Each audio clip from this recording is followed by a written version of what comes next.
এভারটনের বিপক্ষে ম্যানচেস্টার ইউনাইটেডের বহু কষ্টে পাওয়া 1-0 গোলের জয়ে আমরা এমন একটা জিনিস দেখলাম, যে জিনিসটা আমরা ম্যানচেস্টার ইউনাইটেডের খেলার মধ্যে বহু বহু বছর ধরে দেখি না।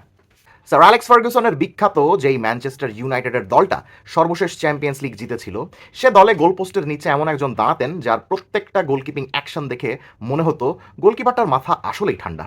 প্রতিপক্ষ প্রেস করতে আসলে বা হুটহাট শট নিলে যে গোলকিপারটা প্যানিক করে না, মাথা গরম করে না। এডভিন ভ্যান্ডার সারের খেলা যারা দেখেছে তারা সবার ফার্স্ট এই কথাটাই বলবে যে এই গোলকিপারটার মাথা অনেক ঠান্ডা।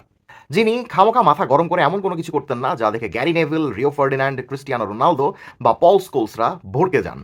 বহু বছর পর ম্যানচেস্টার ইউনাইটেডের একজন গোলকিপারের খেলা দেখে সেই এডউইন ভ্যান্ডার সারের কথা মনে পড়ে যাচ্ছে। ভ্যান্ডার সার যেরকম মাথা গরম করতেন না, ভ্যান্ডার সার যেরকম ঠান্ডা মাথায় তার নিজের বক্স ডমিনেট করতেন, ওই কথাগুলো মনে পড়ে যাচ্ছে। এবং সেটা মনে পড়ে যাচ্ছে ম্যানচেস্টার ইউনাইটেডের বর্তমান গোলকিপারের খেলা দেখে, যার নাম সেনা লামান্স।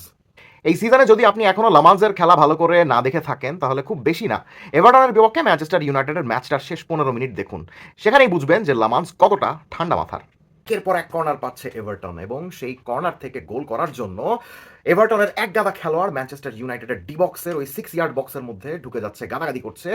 সবারই আশা কর্নার থেকে কোনোভাবে মাথা ছুঁয়ে যদি একটা গোল করে ফেলা যায়, কিন্তু লাভ হয়নি। একের পর এক কর্নারে লামান্স নিজের বক্সে ডমিনেট করে কর্নারগুলো ক্লেইম করেছেন। লামান্সের জায়গায় ইউনাইটেডের আগের গোলকিপার আন্দ্রে ওনানা থাকলে কি হতো একটু ভেবে দেখুন, অন্তত 2-3টা গোল সেখানেই খেয়ে বসতো ইউনাইটেড। শুধু আন্দ্রে ওনানা নয়, এডউইন ভ্যান্ডার সার যাওয়ার পরে আমরা ম্যানচেস্টার ইউনাইটেডের গোল পোস্টে অনেক গোলকিপারই দেখেছি। আমরা দাভিদ দাগিয়াকে দেখেছি, আমরা অলতাই বাইন্দিরকে দেখেছি কিছুদিন আগে, আমরা সার্হিও রোমেরোকে দেখেছি, কিন্তু কারোর খেলা দেখেই এরকম মনে হয়নি যে এই গোলকিপারটার মাথা অনেক ঠান্ডা, তার নার্ভ অনেক শক্ত। দাভিদ দাহিয়া নিজেও দুর্দান্ত শট স্টপার ছিলেন, কিন্তু ম্যানচেস্টার ইউনাইটেডে তার ক্যারিয়ারের শুরুতেও মাথা গরম করে হুটহাট অনেক গোল হজম করতেন। আর তার শট স্টপিং অসাধারণ হলেও গোল পোস্টের নিচে মাথা ঠান্ডা করে এমন নির্ভার থাকতে পারতেন না সবসময়। ইউনাইটেডের শুরুর দিকে কর্নার আটকানোর ক্ষেত্রেও তার বেশ ঝামেলা হতো। সেদিক থেকে সেনা লামান্স একটা স্বস্তির সুবাতাস, অন্তত এখন পর্যন্ত তার খেলা দেখে সেটাই মনে হচ্ছে। মজার ব্যাপার হলো, আরেকটু হলে লামান্স নয়, বরং ইউনাইটেডের গোল পোস্টের নিচে দেখা যেত আর্জেন্টাইন গোলকিপার এমিলিয়ানো মার্টিনেসকে। অ্যাস্টন ভিলা থেকে ইউনাইটেডে আসার ব্যাপারে কথাবার্তা পাকাপাকি হয়েই গিয়েছিল, কিন্তু শেষমেশ তৎকালীন কোচ রুবেন আমোরিম নয়, বরং নিজেদের গোলকিপিং স্কাউট টনি কোটনের কথা শুনে ইউনাইটেডের কর্তা ব্যক্তিরা বছরখানেক সময় ধরে লামান্সকে স্কাউট করছিলেন কোটন। প্রতিভা দেখে বুঝেছিলেন যেভাবেই হোক একে ইউনাইটেডে আনতেই হবে। ইউনাইটেডও দেখলো বেলজিয়ান লিগে খেলা এই গোলকিপারটা মার্টিনেজের চেয়ে বয়সেও অনেক ছোট, বেতনও নেবে মার্টিনেজের প্রায় 3/1 ভাগ। কোটনের সেই একগুয়েমিটা কিন্তু এখন আর রাজগুবি বলে মনে হচ্ছে না।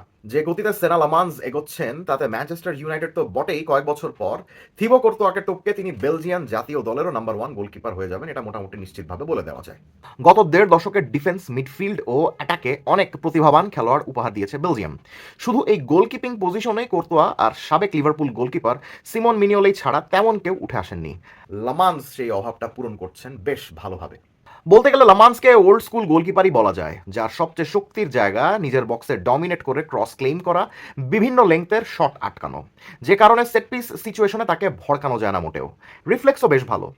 এর পেছনে মেইন কারণ তিনি বলের ফ্লাইট খুব ভালো মতো বুঝতে পারেন আগে থেকেই।